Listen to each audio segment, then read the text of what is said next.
পড়ি, first ready হও, সন্ধ্যার আগে বাড়ি ফিরতে হবে তো। পরি মাথা ঝাঁকিয়ে সম্মতি জানালো। তারপর রেডি হতে চলে গেল। গুলশানের বিশাল এক রেস্টুরেন্টে বসে আছে এক ঝাঁক পাখিরা। সবার হাতেই ওয়েলকাম ড্রিঙ্কস। মাঝে মাঝে সবাই খিলখিল করে হেসে উঠছে। নীল মুচকি এসে বলল, মিস শালিকারা, আপনাদের বান্ধবীর একটু সিক্রেট খবরগুলো দিন তো। রিনি আফসোসের সুরে বলল, সে কি দুলা ভাই, 10-12 দিন সংসার হয়ে গেল আর এখনো সিক্রেট জানতে পারলেন না? নীল মুখ গোমরা করে বলল, কি আর বলবো শালিকা সাহেবা, আপনার বান্ধবীকে গত 7 বছর ধরে দেখে আসছি, তাও চিনে উঠতে পারলাম না। মলি মুখ কুচকে বলল। সে কি ভাইয়া, কি হয়েছে? নীল দীর্ঘশ্বাস টেনে বলল, হায় আর কি বলবো, যখন 13-14 বছরের পিচ্চি বালিকা ছিল তখন আমায় তুই করে বলতো, আর এখন 18তে পা দিচ্ছে তারপর আপনি করে বলছে। এখন মনে হচ্ছে সত্যি এক পিচ্চিকে বিয়ে করে ফেলেছি আমি, আর আমি হয়ে গেছি বৃদ্ধ মহাশয়। নীলের কথাতে সবাই অট্টহাসিতে ফেটে পড়ল। আর পরি হতাশ হয়ে নীলের দিকে তাকিয়ে আছে।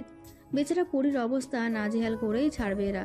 তিন্নি হাসি থামিয়ে বলল, এ কেমন কথা দুলা ভাই, বউয়ের মুখ থেকে তুমি বলাতে পারলে না? নীল হতাশাগ্রস্ত হয়ে বলল, উফ শালি সাহেবা, দুলাভাই বলবেন না, কলিজায় বড্ড লাগে। নীলের কথা শুনে সবার চোখ রসগোল্লা হয়ে গেছে। তিন্নি বিঘ্ন কণ্ঠে বলল, সে কি দুলা ভাই, বউ বুঝি আজকাল মিষ্টি বেশি দিচ্ছে? সুগারের প্রবলেম হয়েছে নাকি?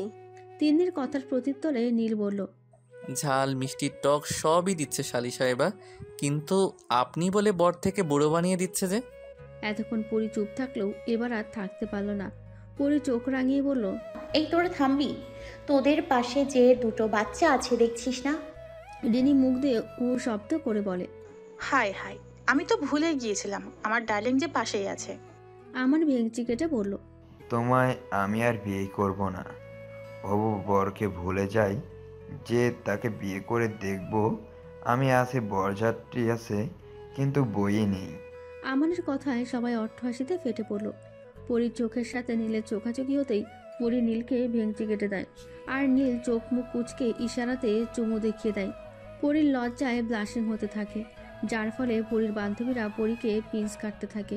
পরি বেচারি অসহায়ের মতো সব সহে নেয়। কিছু বললেই আখেরে এরা পরীকে লজ্জায় ফেলে দেবে, তার থেকে চুপ থাকাটাই শ্রেয়। দুটো ওয়েটার এসে খাবার সার্ভ করে দিল। সবাই একসাথে লাঞ্চ করে বেশ কিছুক্ষণ গল্প করে রেস্টুরেন্ট থেকে বেরিয়ে আসে। গুলশান 1 নম্বরে আসতে বিশাল বড় একটা কম্পার্টমেন্ট চোখে পড়ে পরীর। এই কম্পার্টমেন্টটার কাজ চলছে। পুরো কম্পার্টমেন্টটার ডিজাইন ইউএস এর মডেলের। 18 তলার এই বিশাল বিল্ডিংয়ে যে কারো নজর কাটতে সক্ষম। রাস্তার ধার দিয়ে যারাই যাচ্ছে তারা এই বিল্ডিংয়ের দিকে মুগ্ধ হয়ে তাকিয়ে থাকছে। বিডিতে আমেরিকান মডেলের বিল্ডিং সবাইকে বিচলিত করছে। পরি অবাক হয়ে দেখছে সব। নীল মুচকি হেসে বলল, কি দেখছো? পরি মৃদু হেসে বলল, 1-1.5 বছর আগে আমি এই রাস্তা দিয়ে এসেছিলাম, তখন এই প্লটটা খালি ছিল, আর আজকে সুন্দর এই বিশাল মাপের কম্পার্টমেন্ট তৈরি হয়েছে। নীল মৃদু হেসে বলল, বালিকণা জমতে জমতেই বিশাল বড় দ্বীপের সৃষ্টি হয়, ঠিক তেমনি সূক্ষ্ম ভালোবাসা জমতে জমতে বিশাল মাপের ভালোবাসা তৈরি হয়, অর্থাৎ সব কিছুই সূক্ষ্ম থেকে বৃহত্তর হয়। পরি মুচকি হেসে বলল, আজকাল আপনি বড্ড বেশি বোঝেন। নীল পরীকে চোখ মেরে বলল, আগে থেকেই শুধু তোমাকেই বুঝতে দেইনি। পরি ভ্রু বাঁকিয়ে বলল। নীল হাসতে হাসতে বলল, সেটাও তো তোমার অংশ। ইস, আচ্ছা পরি, এই অ্যাপার্টমেন্টটা কি সত্যি খুব সুন্দর হয়েছে? তোমার ভালো লেগেছে? পরি ভাবলেশীন ভাবে বলল, অবশ্যই। আমেরিকান মডেলের প্রতিটি জিনিসই অনেক সুন্দর হয়। নীল কপালে হাত দিয়ে বলল, আয় হায়, কি বলো? এখন আমি নিজেকে কি করে আমেরিকান মডেল বানাই বলো তো? নীলের কথাতে পরি মুচকি এসে বলল, আমার আমেরিকান মডেলের বর চাই না, ইনফ্যাক্ট অন্য কাউকেই চাই না। নীল মুচকি এসে বলল, নতুন করে প্রেমে পড়ছো বুঝি? পরি ঠোঁট বাঁকিয়ে বলল, মোটেও না।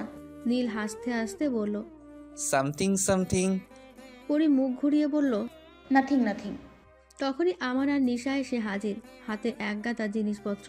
নীল মুচকি এসে বলল, কি সব ঠিকঠাক তো? আমার আর নিশা মাথা ঝাঁকিয়ে বলল, 100% ঠিকঠাক এটিএম কার্ড। ওদের কথা শুনে নীল আর পরি হাসতে লাগলো। তারপর সবাই গাড়িতে উঠে বনানীর উদ্দেশ্যে রওনা দিল। রাতে ডিনার কমপ্লিট করে ঘুমাতে এসেছে নীল ও পরি। পরি বেশ ক্লান্ত, সারাদিনের ঘোরাফেরার কারণে চোখ দুটো অসাড় হয়ে গেছে। পরি বেশ কিছুক্ষণ চেষ্টা করেও ঘুমকে আটকে রাখতে পারল না। মুহূর্তের মাঝেই ঘুমে আচ্ছন্ন হয়ে গেল। নীল ল্যাপটপ হাতে কাজ করে যাচ্ছে। বিডিতে বেশ কয়েকটা প্রজেক্ট নিয়ে কাজ করছে ওর কোম্পানি। তার উপর বিডিতে মেন বিজনেস সেট করবে। সবকিছু মিলিয়ে বেশ ঝামেলা পোহাতে হচ্ছে নীলকে। নীল কাজের ফাঁকে ফাঁকে পরীকে দেখে নিচ্ছে। ক্লান্ত ভরা শরীরটা পরীর মায়াবী মুখটার কাছে বিলীন হয়ে যাচ্ছে। নীল মুচকে এসে পরীর কাছে এসে বসলো। ঘুমন্ত পরীর মুখটা আরও বেশি মায়াবী লাগছে। নীল টুপ করে পরীর ঠোঁটে ঠোঁট ছুঁয়ে দিল। কি ভয়ঙ্কর সুন্দর লাগছে পরীকে। রোজ মনে হচ্ছে একটু একটু করে সৌন্দর্য আরও বেড়ে যাচ্ছে। লোকে বলে মানুষের অনুভূতি নাকি দিনকে দিন বিলীন হয়ে যায়, কিন্তু নীলের অনুভূতিতেও দিনকে দিন গাঢ় হচ্ছে, ভয়ঙ্করভাবে বেড়ে চলেছে। নীল দু হাত দিয়ে পরীর গাল দুটো আঁকড়ে ধরে বলল, মায়াবিনী, এত মায়া কেন তোমার মাঝে? এই দহনে ঝলসে যাচ্ছি আমি।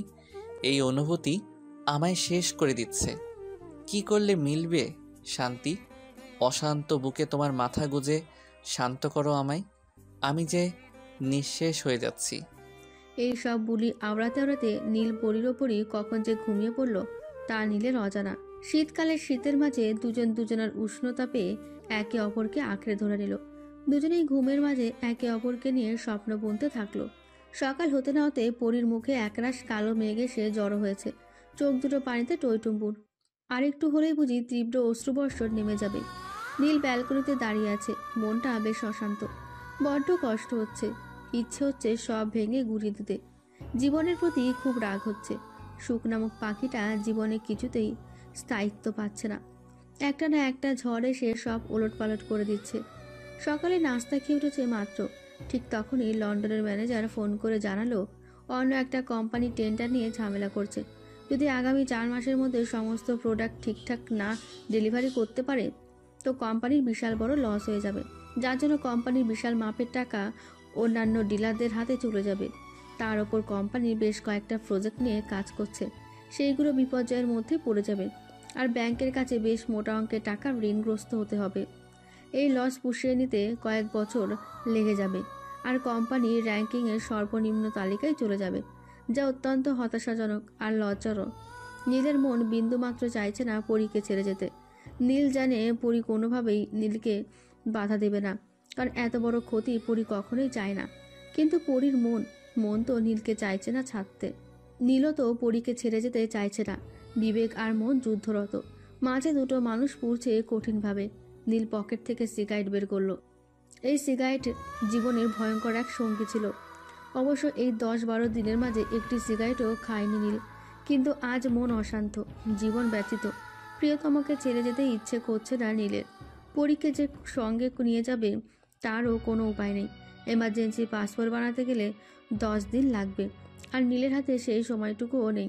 তাছাড়া পরী মেডিকেলে ভর্তি হবে, সব মিলিয়ে পরীকে সাথে নেওয়া সম্ভব নয়। নিকোটিনের কালো ধোয়া বুকের ভেতর নেওয়া শেষ হলে নীল ব্যালকনি থেকে রুমে চলে আসলো। পরীকে অগোছালো লাগছে। পরীর বিধ্বস্ত মুখটা দেখে নীলের বুকের ভেতর মোচড় দিয়ে উঠল। নীল পরীর কাছে গিয়ে হাঁটু গেড়ে মেঝেতে বসলো। পরীর কোলে মাথা রেখে বলল, পরি, মাথায় একটু হাত বুলিয়ে দিবে? পরী চোখের পানি যথাসম্ভব সংযত রেখে নীলের মাথায় হাত বুলাতে থাকলো।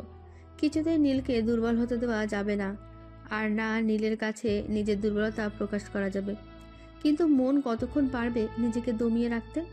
1 মিনিট, 5 মিনিট, 10 মিনিট করতে করতে 40 মিনিট পার হয়ে গেল, কিন্তু নীল এখনও পরীর কোলেই মাথা রেখে বসে আছে। দুজনে নীরবতা পালন করছে। হাজারো কথা গলায় এসে আটকে যাচ্ছে। এত কাছ থেকেও মনে হচ্ছে আজ দুজন বহু দূরে। এই সূক্ষ্ম বিচ্ছেদ দুজনের মনকেই বিষাদ করে তুলছে। দুজনেই চাইছে একে অপরকে আষ্টেপৃষ্ঠে জড়িয়ে রাখতে, কিন্তু এক অদৃশ্য শক্তি বারবার বাধা দিচ্ছে। আর সে দহনে জ্বলে পুড়ে শেষ হয়ে যাচ্ছে দুটি হৃদয়। ফ্যাস ফ্যাস করে কাঁদছে হাফসা, আর দূরে দাঁড়িয়ে দেখছে অনিক। কি বলবে মেয়েটাকে? এই প্রথম হাফসাকে কাঁদতে দেখছে অনিক। চোখ দুটো লাল করে ফেলেছে। বিগত 2 ঘন্টা ধরে একই ভঙ্গিতে কেঁদে চলেছে হাফসা। অনিকের কাছে মনে হচ্ছে হাফসা পৃথিবীর একমাত্র জলকন্যা। যার চোখের অশ্রু দিয়ে তৈরি হয়ে যায় সমুদ্র কিংবা ঝর্ণা। হাফসার দিকে তাকিয়ে বার কয়েক দীর্ঘশ্বাস ফেলে নিল অনিক। মেয়েটা কাঁদতে কাঁদতে ঝর্ণা বাঁধিয়ে ফেলে। অনেক নিজেকে শক্ত করে হাফসার দিকে এগিয়ে গেল। অনিককে দেখে হাফসার কান্না যেন দ্বিগুণ উৎসাহ নিয়ে বাড়তে লাগলো। হাফসার এমন কাণ্ডে অনেক বেক্কেল হয়ে গেল। অনেক দীর্ঘশ্বাস টেনে বলল, কি করছো হাফসা? হাফসা ছাদের রেলিং ধরে কেঁদে চলেছে। অনেকের এমন খামখেয়ালি কথাতে হাফসার বেশ রাগ হচ্ছে। কোথায় হাফসাকে জড়িয়ে বলবে এভাবে কাঁদলে আমারও কষ্ট হয়, তা না বলে জিজ্ঞেস করছে কি করছো, চোখ কি অন্ধ নাকি? হাফসার বিন্দুমাত্র ইচ্ছে হলো না অনেককে উত্তর দেওয়ার। অনেক রেলিংয়ে পিঠ ঠেকিয়ে দুপুরের মিষ্টি রোদের দিকে তাকিয়ে ভাবছে মেয়েটাকে কি সান্ত্বনা দেওয়া যায়। এমনও নয়, অনেকের খুব ইচ্ছে হচ্ছে হাফসাকে ছেড়ে চলে যেতে, কিন্তু কোম্পানির স্বার্থে যেতেই হবে। যদি এটা শুধু নীল আর অনেকের মধ্যে সীমাবদ্ধ থাকতো তাহলে অন্য কিছু করতে পারত, কিন্তু কোম্পানির সাথে জড়িয়ে আছে কয়েকশো স্টাফ, তাদের একটা পরিবার আছে। প্রেমিকার থেকে কয়েক মাসের বিচ্ছেদের জন্য এত মানুষের জীবনের রিস্ক নেওয়াটা অন্যায় বই কিছু না। অনেক দীর্ঘশ্বাস টেনে বলল, হাফসা, তুমি যদি না চাও তো আমি লন্ডনে যাব না, কিন্তু এতে কয়েক হাজার মানুষের জীবন বিপর্যয়ে পড়বে। তাছাড়া আমার ফ্যামিলিকে তো আমাদের বিষয়ে ইনফর্ম করতে হবে। তুমি তো চাও আমরা বিডিতে যেন থাকি, তার জন্য কিছুটা সময়ের প্রয়োজন। 1 বছর পর তো আমরা বিয়ে করবই, তাই না? হাফসা কোনো কথাই বলছে না। অনেক দীর্ঘশ্বাস ফেলে হাফসার 2 বাহু চেপে ধরে বলল, তুমি কি কোনোভাবে ভাবছো আমি তোমার থেকে দূরে গিয়ে তোমায় ভুলে যাব, কিংবা অন্য কারোর সাথে? অনেককে আর কিছু বলতে না দিয়ে হাফসা অনেককে শক্ত করে জড়িয়ে হিচকি তুলে কান্না করতে লাগলো। হাফসার হঠাৎ আক্রমণে অনেক কিছুটা বিচলিতই হলো। তারপর ঠোঁটের কোণে মিষ্টি হাসি ঝুলিয়ে বলল, হাফসা আর অনেক এক সূত্রে বাঁধা, তারা কখনোই আলাদা হবে না। ভালোবাসো তো আমায়? হাফসা হিচকি তুলতে তুলতে মাথা ঝাঁকালো। অনেক মৃদু হেসে হাফসাকে ছাড়িয়ে হাফসার কপালে ভালোবাসার পরশ দিয়ে বলল, ভালোবাসা বিশ্বাসের উপর টিকে থাকে হাফসা, যেমনটা নীল আর পরীর ক্ষেত্রে হয়েছে। আল্লাহ না চাইলে কিছুই সম্ভব নয়, তাই আমি তোমার চোখে আর পানি দেখতে চাই না। কি কাঁদবে না তো আর? হাফসা ঠোঁটের কোণে হাসি ফুটিয়ে বলল, আর কাঁদবো না। তাহলে কথা দাও, রোজ ফোন করে কথা বলবে আমার সাথে। হাফসার কথাতে অনেক মৃদু হাসলো। তারপর হাতে হাত রেখে বলল, কথা দিলাম আমার হাফসার সাথে রোজ ফোনে কথা বলবো, আর মাঝে মাঝে লন্ডন টু বিডিতে ফ্লাইং চুমু দিব। অনেকের কথাতে হাফসা লজ্জা পেল, সাথে সাথে হাসি ফুটিয়ে বলল, ধ্যাত। অনেক হাফসাকে টেনে জড়িয়ে নিল, আর হাফসাও শক্ত হাতে অনেককে আঁকড়ে ধরল। সন্ধ্যা 7টা। এয়ারপোর্টের সামনে দাঁড়িয়ে আছে পরীর পরিবার আর নীলের পরিবার। সবাই নীল আর অনেককে বিদায় জানাতে এসেছে। পরিবারের সিদ্ধান্ত অনুযায়ী পরী এখন আর নীলদের বাসায় থাকবে না। নীল আসলে ধর্মমতে বিয়ে করে একেবারে শ্বশুরবাড়ি যাবে। অবশ্য এতে কারো দ্বিমত না থাকলেও নীলের বেশ বিরোধ ছিল। নীল কিছুতেই পরীকে দীর্ঘ 4 মাস বাবার বাড়িতে রাখতে রাজি নয়, কিন্তু সবার যুক্তি আর সম্মান রক্ষার্থে নীলকে মেনে নিতে হয়েছে। নীল পরীর ওপর খানিকটা রেগে আছে, কারণ পরী নিজেও বনানীতে থাকতে চেয়েছে। ফ্লাইট 9টায়। নীল গুরুগম্ভীর হয়ে এক পাশে দাঁড়িয়ে আছে। পরী অশ্রুসিক্ত চোখে নীলের দিকে বারবার তাকাচ্ছে, কিন্তু নীলের অভিমানের পাল্লা বেশ ভারী হয়ে গেছে, যার ফলে নীল পরীর দিকে ফিরেও তাকাচ্ছে না। নীলের আচরণে পরীর মনে বেশ আঘাত লাগলো। পরী আরও কিছুক্ষণ নীলের দিকে তাকিয়ে থেকে অশ্রু আড়াল করে পেছন ঘুরে চলে যাওয়ার জন্য পা বাড়ালো, কিন্তু নীল পেছন থেকে হাত ধরে নিল। আর তখনই পরী চোখের অশ্রু বাঁধ ভেঙে ঝরে পড়ল। নীল পরীকে কাছে এনে শক্ত গলায় বলল, কাঁদছো কেন? আমার কথা তো একদমই শুনতে চাও না। বাসায় থাকলে কি হতো, বনা নিতেই কেন থাকতে হবে? পরী অঝরে কান্না করতে লাগলো। পরীর কান্না দেখে নীলের অভিমান আইসক্রিম হয়ে গলে গেল। নীল পরীর চোখের পানি 2 হাতে মুছে নিয়ে বলল, এমন করে কাঁদলে আমি কিন্তু যাবই না। পরী কান্নারত অবস্থাতেই বলল, বনানীতে না থাকলে আমি রোজ কলেজে যেতে পারবো না। মেডিকেলে অ্যাডমিট হলে অন্তত 3 দিন তো যেতেই হবে, তাই না? তাছাড়া আর কত রকমের ঝামেলা আছে। আর